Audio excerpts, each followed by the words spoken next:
Welcome to This Explainer. Today, we're unpacking the profound contradictions of what was once just an ordinary colonial space. We often think of history being made in these sweeping, dramatic strokes, but the truth is usually found in the spaces where everyday life happens. Let's kick things off with a pretty fundamental question.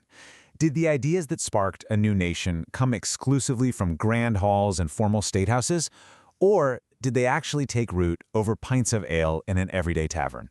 Well, it turns out some of the most fateful conversations of the American Revolution happened right here, in a bustling, deeply contradictory public house in Virginia. Section 1. The Hub of Williamsburg. Our journey starts not in a moment of political crisis, but right at the center of everyday colonial life, back around 1717. Just imagine stepping off the dusty Duke of Gloucester Street and walking right through those doors. The reconstructed Raleigh Tavern stands pretty quietly today, but back in the 18th century, picture the smell of rum, glasses clinking, fiddlers playing in the corner, and just a constant flow of travelers. It was the absolute beating heart of the colonial capital. This wasn't just a bar. It was a true one-stop shop. Visitors shared beds, often sleeping right next to total strangers or just grabbing a spot on the floor. They played games like billiards, bowling, and chess. And of course, they drank. Actually, Henry Wedderburn's famous Arak Punch served here was such a big deal that William Randolph once traded a 200-acre tract of land to Peter Jefferson for just one giant bowl of it. Seriously, 200 acres for a drink. And the place had some serious social cachet. Take a look at this 1752 notice. It's advertising weekly balls at the tavern's Apollo Room during the sitting of the General Court. These were the places to see and be seen for the Virginia gentry.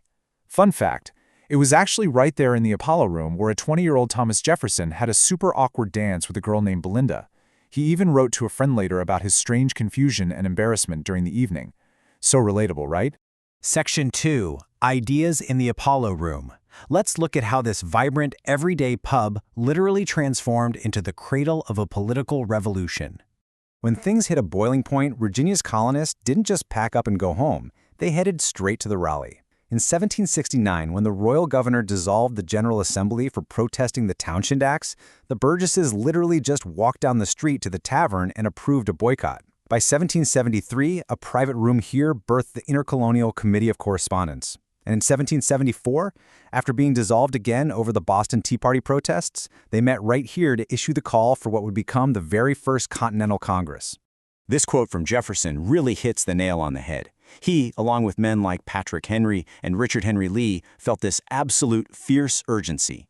They basically felt the older leadership just wasn't up to the task, lacking the forwardness and zeal that these crazy times demanded.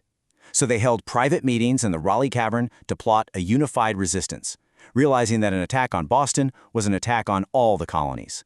The tavern provided the perfect private sanctuary for radical, let's face it, treasonous thought. Section 3. The invisible backbone. Because to get the whole story, we have to look past the Founding Fathers to the folks who actually kept the tavern running. Now here is the ultimate paradox of the Raleigh Tavern, and really of early America as a whole. You have this space practically buzzing with high-minded debates on liberty and the rights of men, yet it relied 100% on enslaved human beings to function. You simply cannot untangle the revolutionary history of this building from its history of human bondage. Even though they were completely forbidden from being served there, enslaved people were the engine of the tavern. And we're talking about highly skilled labor here. They mucked the stables, tended the gardens, and hauled massive supplies. They washed linens, cooked the meals, and poured the drinks for the exact same patriots who were loudly debating freedom just one room over. They even provided the musical entertainment for those elegant balls. It's absolutely vital that we don't just see them as statistics.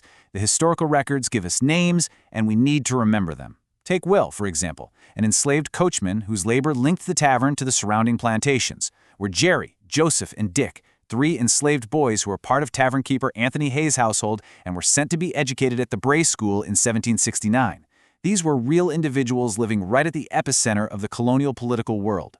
Section 4. Liberty and slavery collide. Let's look at how these soaring ideals of freedom clashed violently with the harsh reality of colonial commerce right on the tavern's doorstep. Just look at this advertisement from a 1771 issue of the Virginia Gazette. After the tavern owner Anthony Hay passed away, his estate was liquidated. This ad explicitly states that 19 enslaved individuals, described as skilled cabinet makers, cooks, and washers, would be sold right before the Raleigh door. They were auctioned off to new enslavers, completely ripping apart whatever community they had managed to build there. And tragically, that wasn't a one-off event. This next clipping is from 1774, advertising an auction of 10 enslaved people. Again, quote, before the Raleigh Tavern. The timing here is just staggering. At the exact same time that Virginia's leaders were inside organizing boycotts against British oppression and demanding fundamental rights, human beings were being sold as property on the front steps. Taverns were major hubs for the slave trade, making them places of immense trauma for the enslaved community. Section 5. A revolutionary landmark. So how did this bustling, incredibly contradictory business become a revered monument of American history?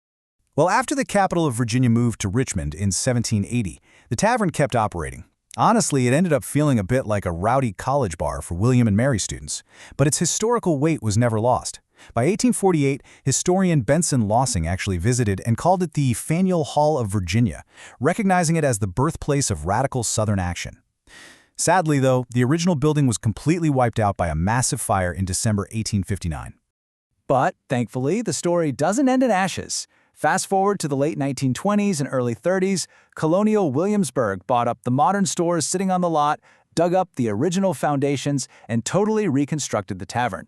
Complete with the bust of Sir Walter Raleigh right above the door, it proudly opened in 1932 as Colonial Williamsburg's very first exhibition building. Today, you can see costumed interpreters welcoming millions of visitors walking those reconstructed floors. And over the years, the way the story is told has been massively updated to reflect new research. It now works to present the unvarnished, complete truth, not just focusing on the famous guys who plotted a revolution, but putting equal focus on the essential enslaved workers who made their world possible. So, I'm going to leave you with this final thought. When we look at places like the Raleigh Tavern, how do we hold these two profound truths at once? How do we remember and honor a space that was simultaneously an incubator for democratic liberty and a very real site of human bondage and heartbreak?